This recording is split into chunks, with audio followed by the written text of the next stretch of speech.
Hello, my name is Lola, and I'm going to be reacting to The Wolf Who Would Be King by Casual Geographic. I I honestly don't know much about wolves.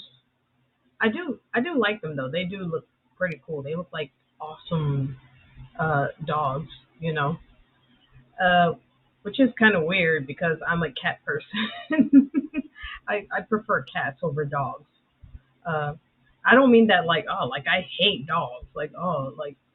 Uh, I still have a mutual love and respect for animals by, mostly, keeping away from them, especially like the ones that could, seriously injure, hurt, even kill you, Uh, anyway, let's see what he says about wolves. Anyway, yeah, I got a BQ account where you can see my full reaction to movies, TV shows, uh, my reaction to YouTube videos that for some reason YouTube won't let me upload. And if you want to like, comment, subscribe my channel, you can, or if you don't want to, that's fine too. Here we go. So we've talked about animals that have beef, but these animals have a whole three-way situation going on. So you might know that ravens and wolves have a business arrangement where ravens will lead them to food whether it's fresh kills or prey, and in return the ravens get to eat the wolves' leftovers. Not only that, but it seems like the ravens will also form relationships with individual wolves in a pack and will even be seen playing with wolf pups. And that's where the coyotes come in. Coyotes are opportunists that can hunt, but they'll also try to score a free meal whenever they get the chance. Wolves hate coyotes because they'll steal their kills and will even delete any unprotected wolf pups. Coyotes hate wolves because wolves are everything they are but better in every way, and wolves will often murk them on sight.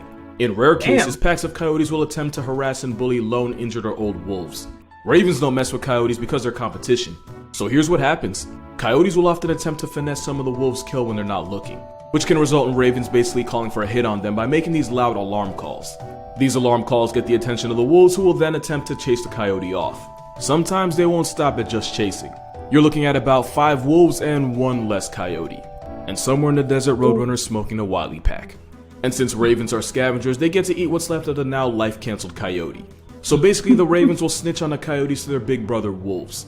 And if you know about ravens, they're 100% smart enough to do that. But keep in mind, coyotes will sometimes put ravens on a meal prep too. Moral of this video, nature really hates coyotes. Wolves and ravens aren't the only ones to work out an arrangement like that. Coyotes and badgers have every reason to hate each other, with coyotes sometimes turning on badgers and badgers occasionally flatlining coyote pups. But they'll put aside their differences because between the coyote's speed and the badger's burrowing, they make life infinitely more difficult for prairie dogs when they hunt together. Tarantulas will adopt humming frogs to protect their eggs from insects, and in return the tarantula protects the frog from the rest of the world. Even ants have allies. You see, ants in acacia trees have a business arrangement where the ants live inside the thorns of the acacia. The ants pay rent by attacking anything that attempts to eat from the acacia, and that can include other insects like crickets all the way to herbivores like giraffes and even elephants. And this partnership starts when the acacia produces a smell that attracts a queen ant, the same way the smell of pie causes a cartoon character to defy gravity. And these ants aren't pushovers. If an animal like a giraffe threatens their home, then they'll swarm out en masse sting to the point where they can fend off animals millions of times their size. Like I said, ants are about that action, and if they were the same size as humans, they would end the entire world in one weekend. The Ants' Underground Kingdom lets you see exactly what a motivated ant colony is capable of. It's a simulation strategy game that's gained over 35 million players worldwide in just its first year. That's almost an entire Canada. And this game lets you experience life as an ant in the natural world by pretty much having you do as real ants do.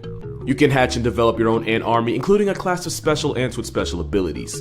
You're free to design and explore ant nests for your ant militia to live in, and when you're not doing that, you can run fades with lizards, frogs, scorpions, and more, while also joining forces and squadding up with allies like the mantis.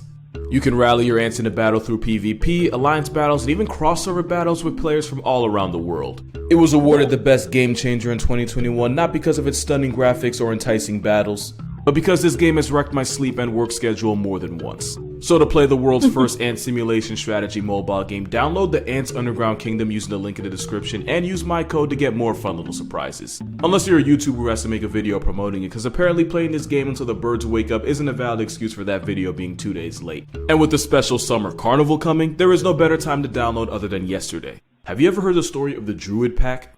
If not, pause this video, get you some food, get comfortable because this is a whole movie. The Druids were a famous wolf pack that pretty much dominated over in Yellowstone. At one point, the pack was 37 wolves strong, and yeah, that's a lot of wolves.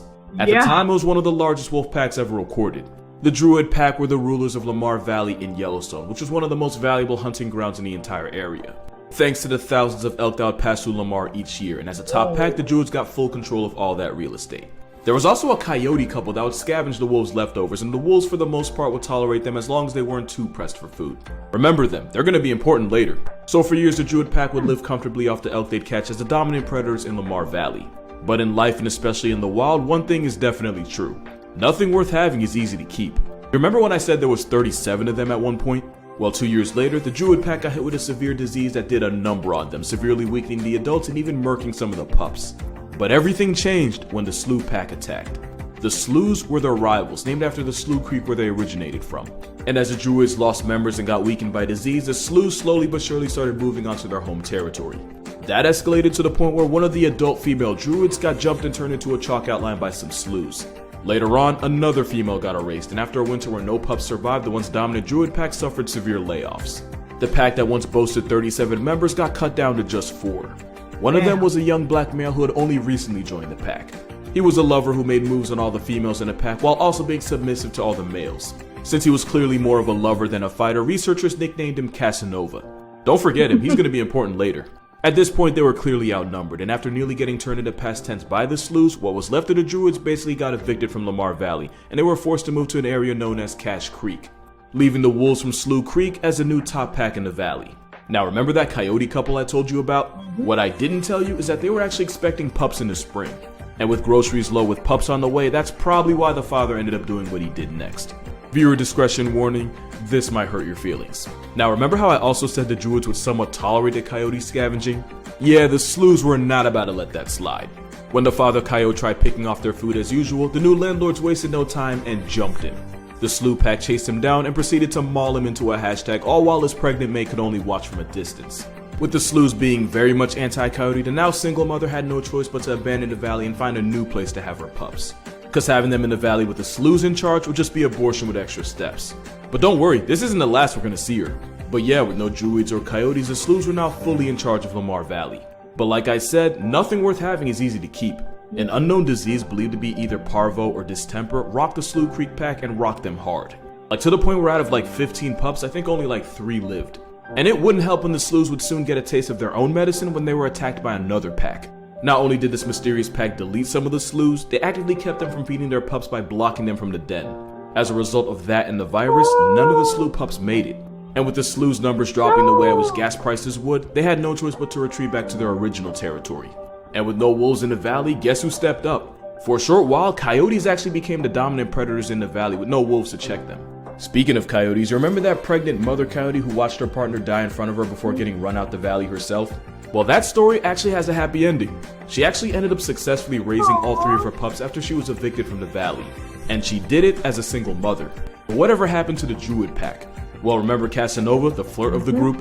While in exile, Casanova actually helped rebuild the pack with some of the daughters. Like I said, bro was a lover. And since they were forced out the valley, that means they didn't get hit with the same disease that rocked the Sloughs. With the Druids strong again and the Sloughs now hanging by a thread, the Druids returned to take back the valley, led by Casanova. Battered and beaten, the Sloughs didn't even put up a fight, they just left. Allowing it to all come full circle as the Druid pack reclaimed the valley they had lost, with the help of newcomer Casanova. So long story short, Lion King with wolves. Long live the Druids. I went to a wolf farm this weekend, so naturally here's some facts about wolves.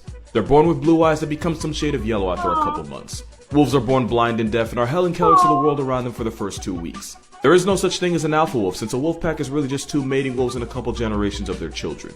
And despite what we used to think, the older siblings will actually look after and defend the babies of the pack. Here you got a father wolf and a couple of his oldest children distracting a black bear and leading it away from a den to protect the pups inside. Since more pups means more mouths to feed, the parents will actively knock block their own children to keep their babies from making more babies. Wolves will howl to mark their territory, but they can also change the pitch of their howl to make it sound like there's more of them than there really are. This way, 2 or 3 wolves can really sound like 10, which can scare off a predator or another pack. This is Thor.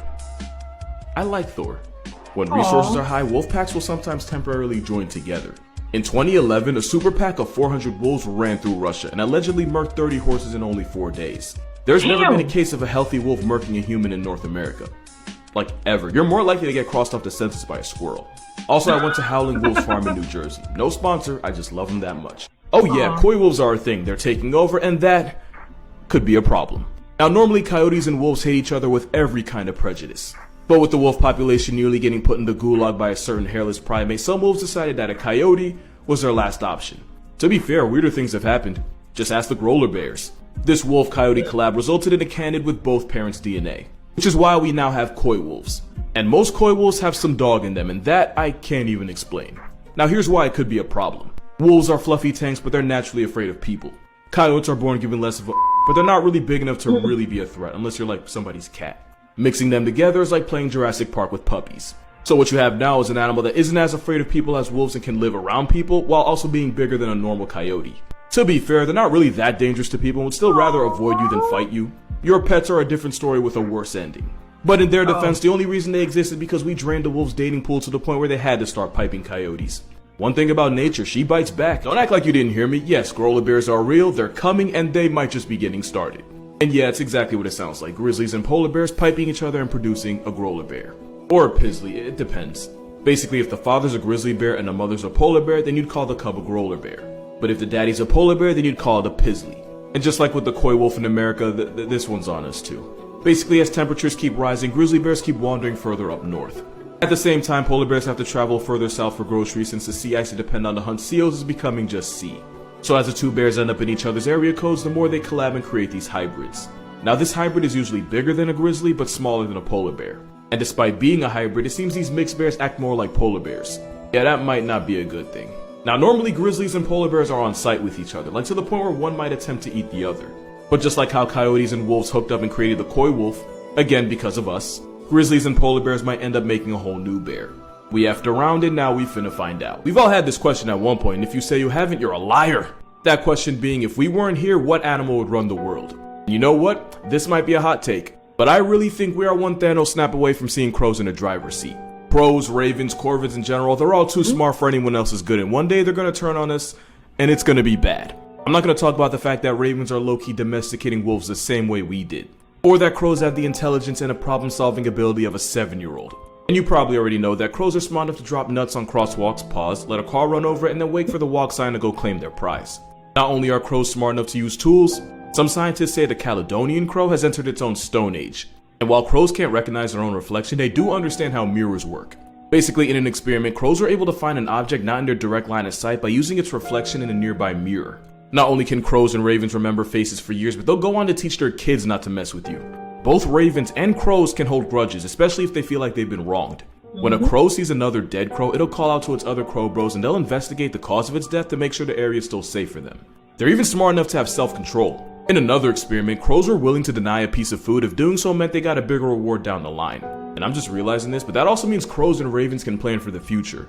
Yeah, that's not normal. And we've already seen what happens when crows turn on people. Crows in Tokyo have gotten bold enough to straight up attack people for food, for territory, or just for the sport of it.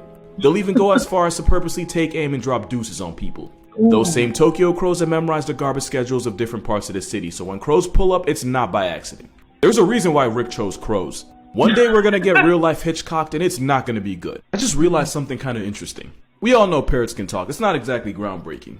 But way less people know that ravens can do the exact same thing and probably do it better. Like other corvids, ravens can mimic a bunch of sounds, including human speech, and are more likely to do it when they're in constant close contact with people. You don't even need to listen to me talk, just listen to the raven. So ravens are excellent at mimicking sounds they hear. Mischief, can you say hello? Hello. Good. Bird. He does all sorts of voices. Can you say hi? Hi. Good job. What's up? What's up with you? What's up? Not much. What's up? Who's your good bird? What's up? You alright? You alright? You alright? I'm alright.